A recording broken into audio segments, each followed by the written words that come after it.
Hello, bienvenue sur ma chaîne YouTube. Alors, je suis désolée si j'étais un petit peu absente longtemps, mais j'ai été malade et je ne pouvais plus faire de vidéo ni de voix off sans me mettre à tousser. D'ailleurs, c'est encore pas tout à fait parti. Donc aujourd'hui, nous allons faire le dernier défi gourmand proposé par Happy Little Fox avec mes petites trouvailles. Enfin, mes achats au salon Garo Scrap. Donc, j'ai beaucoup craqué sur la collection Anami de Happy Little Fox que je suis en train de vous présenter. Aussi bien sur les tampons, les dies, les papiers, les décalcomanies. Voilà, donc nous allons utiliser un petit peu différents éléments pour faire cette page. Notamment ce papier qui est issu de la collection. Alors, comme j'ai fait une belle commande chez Happy, j'ai eu droit à ces deux petits tampons en cadeau, mais je ne vais pas les utiliser aujourd'hui. Donc, pour ce qui est de cette page, donc j'ai voulu utiliser le papier car il rappelle une partie des motifs de la photo que je vous ai mis en début de vidéo. J'utiliserai quelques éléments de la planche, d'une des planches de Happy Little Fox. J'avais sorti un dies hexagone, mais finalement, je ne vais pas m'en servir. Et donc, cette encre Distress Oxide pour le fond. Avec cette photo de ma fille qui a fêté 20 ans fin janvier. Alors, ça ne sera pas trop en accord avec la collection qui est plutôt sur le thème du printemps, mais j'avais très envie de l'utiliser. Donc là, pour l'instant, rien de bien compliqué.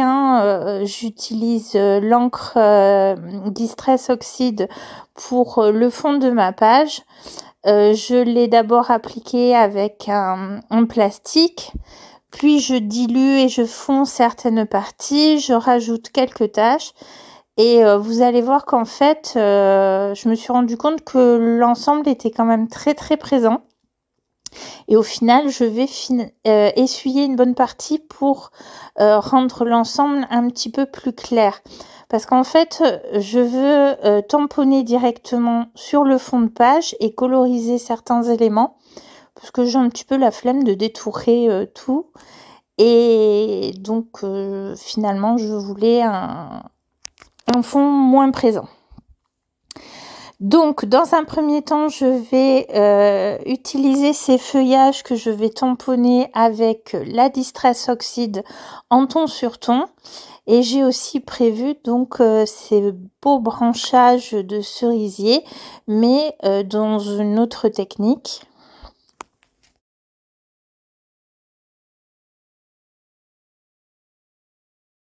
Alors, je tamponne en essayant de me rappeler à peu près de la disposition que je vais avoir.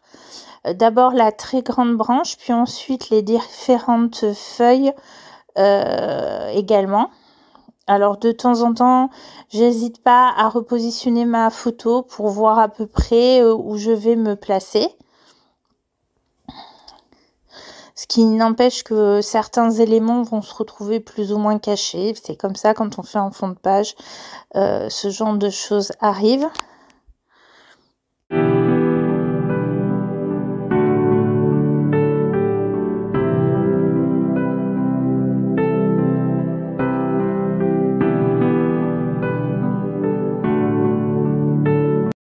Donc ensuite, comme je vais coloriser avec des crayons aquarellables, donc une technique à l'eau, j'utilise la Versafine claire pour mes autres tamponnages. Donc là, je voulais un branchage qui aille un petit peu dans l'autre sens, mais c'était pas évident. Donc je vais faire un petit système avec du masking tape pour essayer d'avoir une branche qui puisse partir de l'autre côté. Alors, je cache donc certaines parties que je ne veux pas ancrer. J'enlève ensuite mon masking tape. J'essuie bien pour être sûr qu'il n'y a pas d'encre ailleurs. Et vraiment très bien parce que des fois, en fait, il peut rester quelques traces d'encre et quand vous tamponnez, ben, vous avez une légère impression. Donc là, je me rends compte qu'une des branches va un petit peu trop loin. Elle l'aboutit comme ça dans le vide, mais ça, c'est pas bien grave. C'est quelque chose qui peut se corriger facilement. Et voilà, j'ai préparé tous mes autres tamponnages. Et là, je sors mes crayons aquarellables Albrecht Dürer. Donc, je vous remettrai en descriptif les couleurs utilisées, même si je vous les montre un petit peu plus loin dans la vidéo. Et là, je passe à la colorisation. Donc, je viens de me rendre compte que j'ai oublié le marron pour les branches. Donc, je ressors mon nuancier. Là, vous voyez mon classeur avec tous mes nuanciers pour repérer les bons numéros, les bonnes couleurs. Alors, il faut toujours faire son nuancier parce que les couleurs que ce soit des contenants, des crayons, ne ressemblent pas forcément à la couleur qui au rendu final. Je ne sais pas si vous me comprenez très bien. Donc voilà, je vais vous montrer un petit peu comment j'ai procédé pour coloriser. Donc, j'ai commencé par marquer mes ombres là au niveau de la branche avec le crayon le plus clair et le plus foncé, pardon. Donc, vous voyez, j'imagine que l'ombre se situe en dessous de la branche, le soleil étant légèrement au-dessus.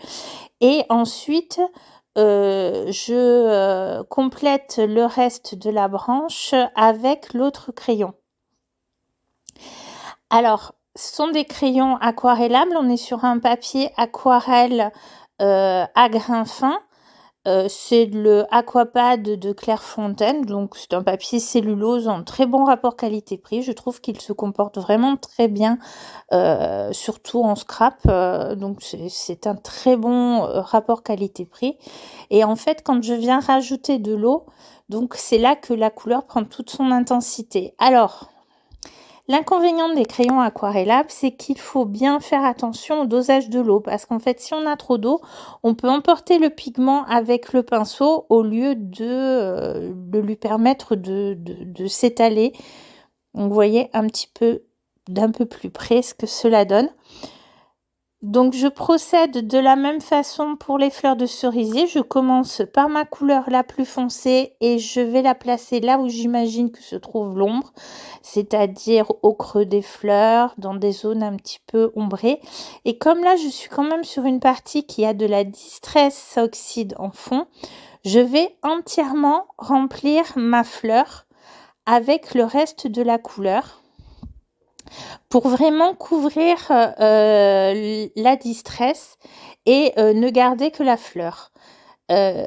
Si j'avais été sur un papier que j'allais détourer ou dans des zones plus blanches de la page, vous verrez que je le fais, forcément, je n'aurais pas eu ce problème de vouloir couvrir. Donc, je vous montre un petit peu, voilà, comment j'ai procédé pour la colorisation avant de vraiment repasser sur la grande page parce que je me suis rendu compte que c'était pas très clair.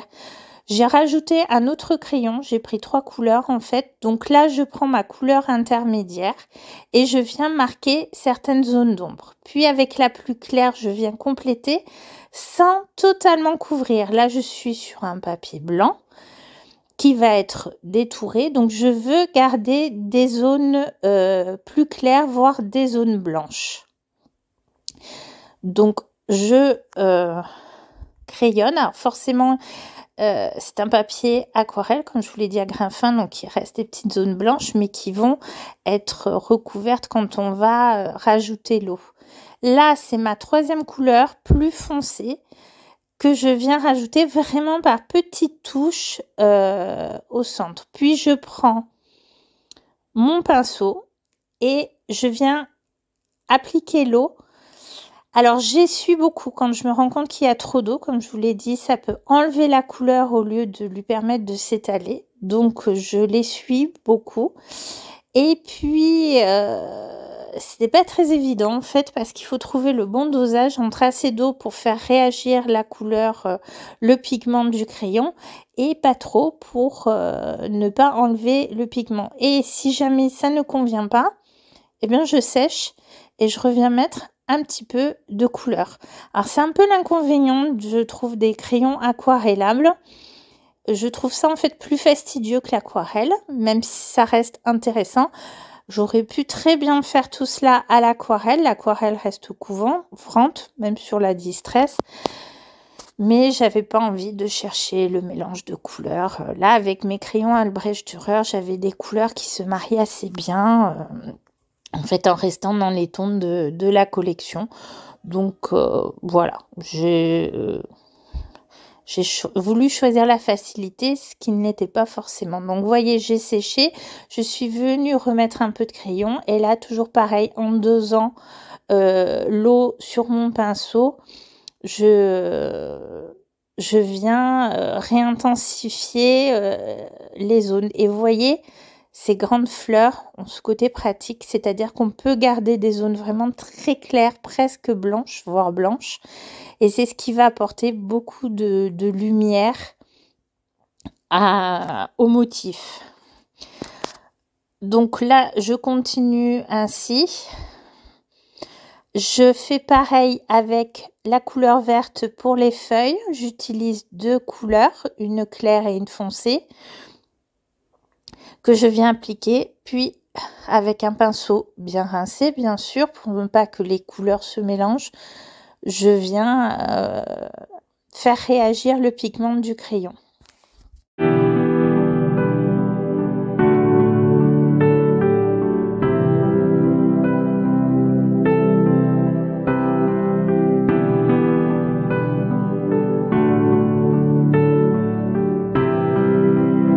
Alors mes crayons sont bien taillés. J'ai alors c'était pas un taille-crayon, c'est ce que l'on appelle un aiguiseur de la marque Dahl que j'ai trouvé sur Amazon sur les conseils de Marie Scrapoun et qui effectivement va surtout tailler la partie bois pour faire ressortir la pointe. Parce que pour bien travailler, que ce soit avec un crayon de couleur, un crayon aquarellable, il faut qu'il soit correctement taillé. Et comme c'est quand même des crayons Beaux-Arts qui ont un certain coût, il vaut mieux ne pas utiliser un taille-crayon basique qui va avoir tendance à casser la mine et à beaucoup réduire votre crayon. Pour lui faire durer plus longtemps, il vaut mieux utiliser un aiguiseur. Donc, je vous ai passé un petit peu les détails longs et fastidieux. Vous verrez, ce seront en accéléré.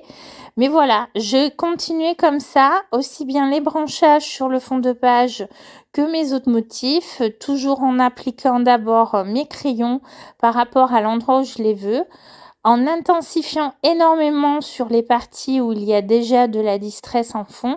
Et lorsque les parties sont plus sur un fond blanc, je me suis permis de garder des zones plus claires, des zones blanches, comme sur les motifs détourés. Donc je ne vais pas vous bavarder pendant des heures pour vous expliquer le principe, hein. Je vous laisse en accélérer avec un petit peu de musique et on se retrouve un peu plus tard.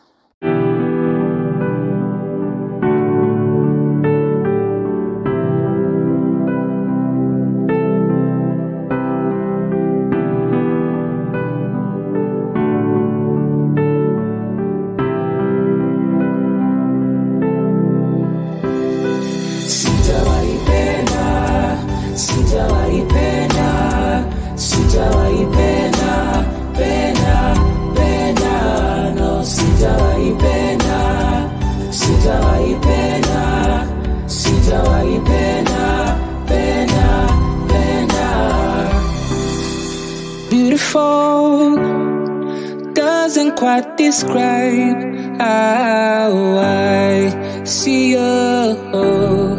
Mighty cold, blessed by God and sent to me. But I've been fighting with myself, and I've been crying in my sleep. Don't let me down, don't let me fall, 'cause you were the one I loved the most.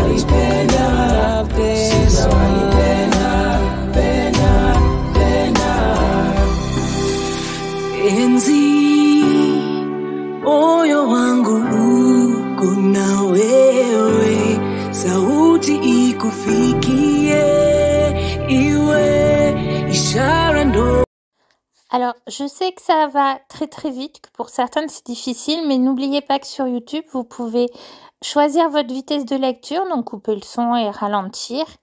Et il y a également une fonction zoom désormais sur les vidéos YouTube. Donc voilà un petit peu ce que ça donne quand on a travaillé. Donc là, vous voyez, je vous montre un petit peu les noms des couleurs, mais je vous les mettrai en descriptif. Et voilà ce que ça donne. Ça reste quand même assez couvrant. Même avec un fond qui possédait déjà une couleur. Et vous verrez que pour les autres feuillages du fond de page, j'ai réussi quand même à couvrir même certains tamponnages à la distress. Voilà. Alors, quand on est de près, on les voit. On peut aussi faire un effet plus clair pour un jeu de transparence. Mais voilà le résultat, voilà la colorisation. Donc, pour les oiseaux, là, je vais vous montrer les couleurs utilisées. Mais en ce qui concerne la colorisation, c'est toujours un petit peu le même principe. Donc bien sûr, il faut, il faut savoir où se trouve l'ombre. Il faut réfléchir, regarder des photos pour avoir une petite idée. J'ai également utilisé un gris pour, par exemple, je voulais que le ventre des oiseaux soit blanc. Et donc c'est pour faire l'ombre au niveau du blanc. Voilà, donc bien sûr, après, il ne me reste qu'à détourer et qu'à finir ma mise en page. Mais là encore, je vais vous laisser en musique parce que ça n'a rien de bien compliqué.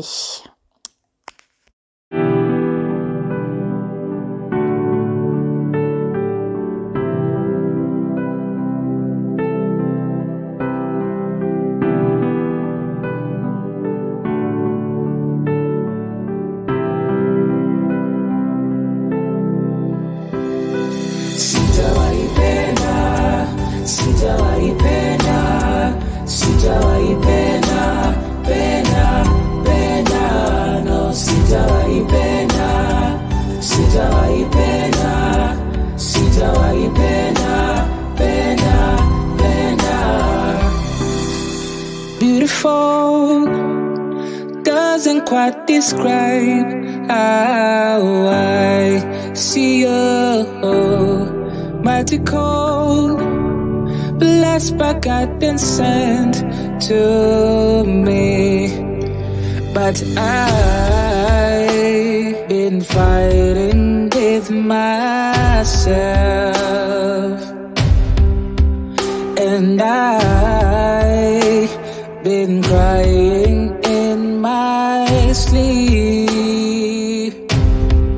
Don't let me down, don't let me fall, 'cause you were the one I loved the most.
quite describe how I see you.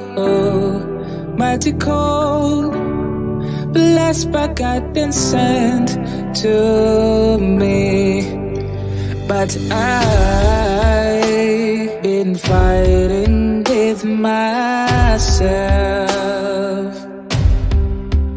and I've been crying in my sleep.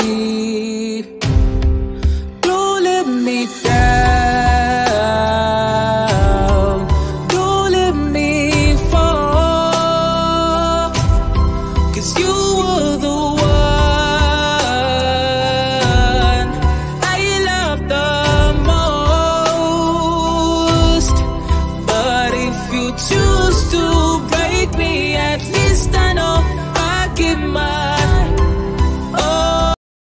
Alors voilà, j'avais envie de mettre comme titre 20 ans, puisque donc Angelina a fêté ses 20 ans cette année, et oui, déjà. J'ai utilisé un alphabet de All and Create, et en fait, en positionnant mes tampons pour voir, je trouvais que ça faisait vraiment trop gros. Donc, j'ai changé d'avis, je suis revenue sur un des tampons d'une des planches, célébrer chaque instant. Voilà. Et puis ensuite, quelques taches d'encre noire. J'ai essayé également de repositionner mon oiseau en haut à droite. Vous le verrez sur les photos finales. Parce que je trouvais finalement mal placé. Mais bon, c'était collé et bien collé. Donc, je n'ai pas pu. Là, je vais mettre quelques-unes des décalcomanies de la collection. Et je rajouterai également quelques textes de la planche des tribulations d'Happy pour compléter l'ensemble. Bon, finalement, la page n'avait pas tout à fait l'aspect que j'avais en tête au départ. Du coup, j'ai une impression un petit peu mitigée à son sujet. Vous me direz, dites-moi en commentaire ce que vous en pensez, vous. C'est comme ça, des fois on a une idée en tête et puis on part et en fait finalement pas forcément dans le sens qu'on voulait. Bon, bah, c'est comme ça, c'est au cours de la création. En tout cas, si jamais cette vidéo vous a plu, n'oubliez pas le petit pouce en l'air, de vous abonner à ma chaîne si ce n'est pas déjà fait. Je vous promets de revenir un peu plus fréquemment, enfin si mon rhume veut bien se décider à partir et donc à laisser Matou également tranquille. Et puis je vous laisse avec les photos, puis je vous dis à bientôt.